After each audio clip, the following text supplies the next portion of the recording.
Kuna msemo wa Kiswahili maarufu sana unasema mpanda ngazi hushuka, na nafikiri kwa mwezi wa pili, kuanzia mwezi wa pili hivi kuelekea mwezi wa pili mwishoni, hapa nchini Marekani Rais Donald Trump alikuwa katika kupanda ngazi.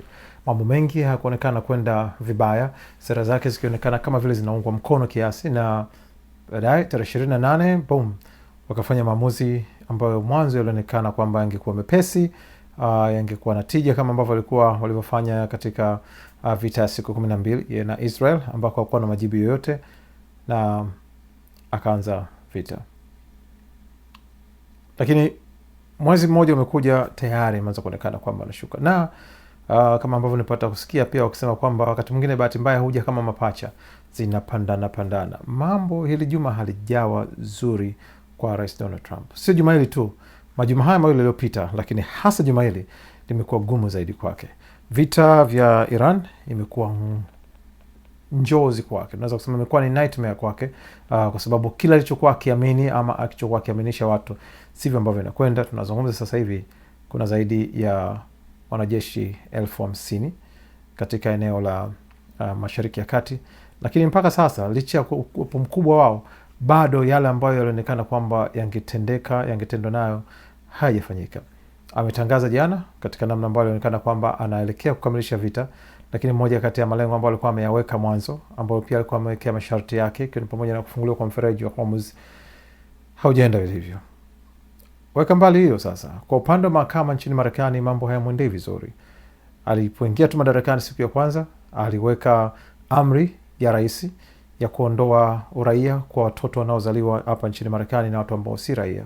Lakini ile ipo katika katiba na sasa imefika kwenye mahakama kuu, na kwa mara ya kwanza Rais Donald Trump alikwenda mahakamani tarehe mosi mwezi wa 4 kwenda kuhudhuria, wanasema oral argument, kwa maana ya kwamba mabishano ama mjadala unavyokuwa ukifanywa na majaji wa mahakama kuu nchini Marekani. Ni kwa mara ya kwanza zaidi miaka 200 rais ali madarakani amekwenda, kwa sababu aliamini pengine ingeweza kuleta ushawishi kwa majaji. Lakini licha ya kwamba mahakama kuu hivi sasa ina majaji wengi wa hafidhina, 3 kati yao wakiwa wamechaguliwa na yeye, wameteuliwa na yeye katika nafasi hiyo, walionekana wote kuwa na wasiwasi na uhalali wa kile alichokifanya. Matokeo yake akaondoka. Juma hili pia kumekuwa na pigo jingine, ambao jaji aliyeteuliwa na rais mhafidhina, na mimi nimeteuliwa na Rais George W. Bush, ametoa hukumu kusema kwamba kitendo cha Rais Donald Trump kuvunja upande wa mashariki wa ikulu na kuanza kujenga kile alichokiita ballroom ni kinyume na utaratibu, kwa sababu rais si mmiliki wa ikulu, bali ni mtunzaji wa ikulu ambayo inatunza mustakabali wa nchi na wananchi wake. Kwa tayari jaji mwingine ambaye ni mhafidhina amekataa ile. Texas, jaji ambaye ameteuliwa na Rais Donald Trump amesema kwamba amekataa pendekezo ama shauri la serikali ambao lilitaka viongozi wa dini waruhusiwe kuwaunga mkono wanasiasa, kwa maana ya kuwa endorse bila kupoteza hadhi yao ya kikodi. Kwa maana ya kuwa endorse sio tu kuunga mkono, lakini kuwaunga mkono wakiwa madhabahuni. Katika hali ya kawaida ni kwamba ukifanya hivyo ina maana unaondoka sasa, unakuwa tena si mtumishi wa kijamii.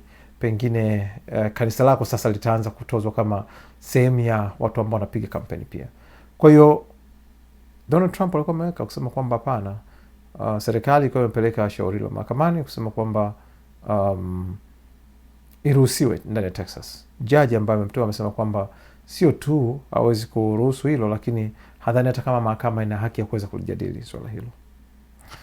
Juma hili Donald Trump ameonekana pia kuwa na frustration kubwa sana kwa namna ambavyo wasaidizi wake wanazungumza kuhusiana na swala la sera zake na maendeleo, na hii imemfrustrate kiasi kwamba amesema pengine Caroline Leavitt ambaye ni msemaji wake wa ikulu hafanyi kazi nzuri, kwa sababu yeye anaamini anafanya kazi nzuri sana, lakini kura za maoni hazionyeshi hivyo.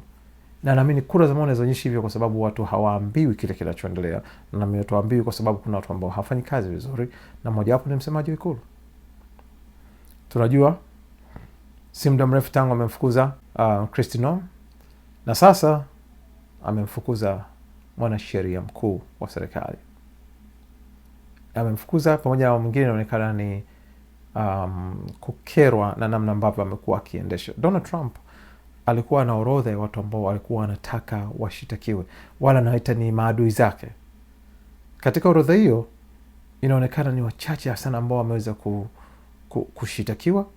Kesi nyingi zimefeli. Mmoja ameweza kukutwa na hatia, ama niseme ameonekana kwamba ana shtaka la ana kitu cha kujibu, maana sio shtaka la kujibu. Lakini mpaka sasa imeshindikana kuendelea kuwashitaki watu wengine ambao Donald Trump alikasirika sana na kusema kwamba inaonekana unaongea tu bila kutekeleza. Anamwambia Pam Bondi ambaye ndiye mwanasheria mkuu wake. Lakini ni vigumu kwa Pam Bondi kufanya chochote, kwa sababu hata baadhi ya waendesha mashtaka waliamua kujiuzuru kuliko kuendelea kuwa na msukumo kufanya kesi ambazo wanaamini kabisa kwamba hazina ushahidi wa kutosha. Limekuwa juma la ajabu sana kwake Rais Donald Trump. Pengine moja kati ya majuma magumu ambayo amepata kupitia katika kipindi chake cha uongozi. Na kibaya zaidi ni kwamba sasa inaonekana mambo yanaanza kwenda down south. Uungwaji mkono ni wa ajabu. Mafuta yanapanda sana bei. Mwisho wa vita ambayo ameanzisha haujulikani. Mataifa ambayo angemuunga mkono, tumesikia Australia, tumesikia Uingereza ambao pia amekuwa akishtumu mara kwa mara. Waziri mkuu amesema kwamba hatoshawishiwa na yeyote kuingia kubadili msimamo kwa sababu anajali maslahi ya nchi. Tumesikia rais wa Ufaransa akisema kwamba njia anayotumia Rais Donald Trump si njia nzuri, na lawama ambazo anazitoa ni kukimbia ukweli wa mambo, ama kukimbia kile ambacho mwenyewe amekianzisha. Kwa hiyo inaonekana wiki hii haijawa nzuri na inaelekea kuisha kwa namna ambayo sio nzuri.